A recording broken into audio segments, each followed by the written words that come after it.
munaasabadan oo lagu maamuusayo maalinta 8 Maarso ee haweenka adduunka waxaa soo qaban qaabisay wasaaradda haweenka iyo arrimaha qoyska Puntland iyadoona ujeedkoodu yahay sidii kor loogu qaadi lahaa ka qaybgalka haweenka ee dhinacyada siyaasadda iyo arrimaha bulshada.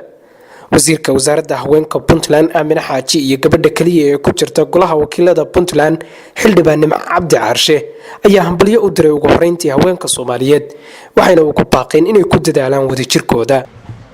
ugu horeyn waxaan rabaa inaan ku bilaabo inaan hambalyo u diro dhammaan haweenka Puntland haweenka Soomaaliyeed meel kasta ay joogaanba munaasabadan ku aadan munaasabada haweenka adduunka waa inuu maanta u dabaaldegayno waxaan leeyahay sanadkan sanadkiisa ku gaara guul iyo barwaaqo iyo horumar.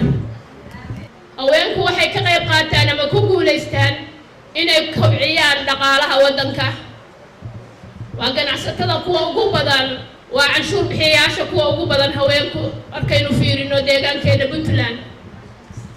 haweenku waxay kaalin lixaad ka qaateen nabadgelyada iyo daminta colaadaha iyo isu soo dhaweynta dadka.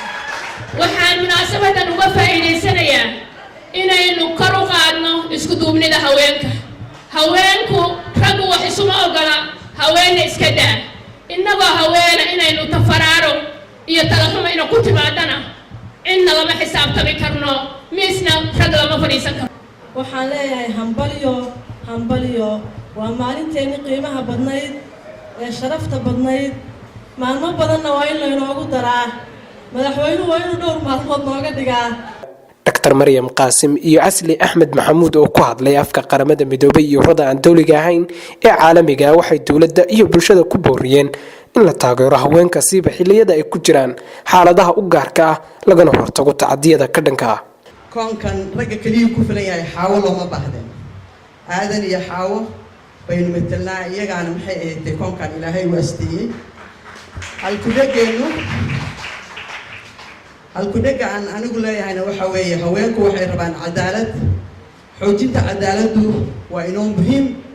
imisaa haweena yaa umul raacday imisaa dacdara u dhimatay imisaa isku go'day imisaa guryahoodii dumeen imisaa kufsi iyo tacaddi loo gey garab taaganahay inaan ka kaalmayno sidii wax looga qaban lahaa haweenkan u geeriyoonaya arrimaha la xiriira dhalmada ama umul raaca ama meel kastoo joogta.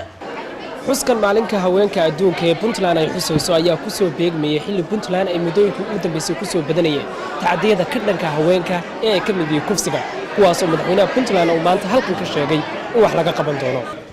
dhaqan ahaan Puntland dumarkooda hormuud buu ahaan jiray sida aan ogahay ani idinkuna markhaati ka tihiin. annaguna dhaqankaasaan daba soconaayo dumarka waan rabnaa inaan gacan weysiino inay kaalintooda qaataan. waxaan ballan qaadaynaa haddii ilaahay idmo inaan annagoo u marayno wasaaradda iyo hay-adaha khuseeya inaan gacan buuxda siin doono horumarka dumarka ka shaqayntooda.